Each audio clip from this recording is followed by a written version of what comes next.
අපි ඉන්නේ ජාතාරික සමයේ 4 වන සතියේ සඳුදා දවසේ.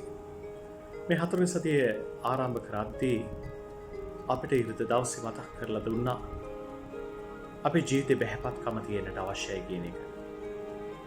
ඒ පෞකාර පුත්‍රයා, නාස්තිකාර පුත්‍රයා බහැපත්කම තුලයි තමුන්ගේ පාපී ස්වභාවය තේරුම් අරගෙන ඒ හැම දෙයකට මනස්ථාපනය වෙලා තාත්තා ගාවට ගියේ.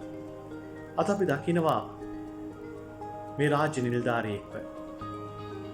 එදා සමාජයේ මේ රාජ්‍ය නිලධාරියෙක් හිටියේ අනිත් අයට වඩා ඉහළින්. අනිත් හැමෝම තමුන්ට යටත් කියන තත්වයක තමයි හිටියේ. හැබැයි මේ රාජ්‍ය නිලධාරියා එනවා ජේස් වහන්සේ ගාවට බැහැපත් වෙලා තමුන්ගේ දරුවට සුවය බලාපොරොත්තු වෙන්න. මේ මිනිස්යාගේ බැහැපත්කම ජේස් වහන්සේ මේ ප්‍රාතිහාර්ය කරන්න පොල්පන්න. ඒ මිනිස්යාට කියනවා ඔබේ දරුවා සුවපත් වෙනවා. ඔබේ දරුවා ජීවත් වෙනවා. ඒ වචනේ කියන මොහොතේම ඒ දරුවා සුව වුණා කියලා අපිට දකින්න ලැබෙනවා. ඒ වගේම මේ රාජ්‍ය නිලධාරියගේ විශ්වාසයත් අපි දකිනවා. ජේසුස් වහන්සේ වචනය කිව්වේ. ඒ වචනේ විශ්වාස කරලා මේ මනුස්සයා යන්න පිටත් වෙනවා. එතකොට තමයි දැනගන්නේ මගදී ඒ ජේසුස් වහන්සේ වචනේ දුන්න වෙලාවේ ඒ පුතා සුව වුණා.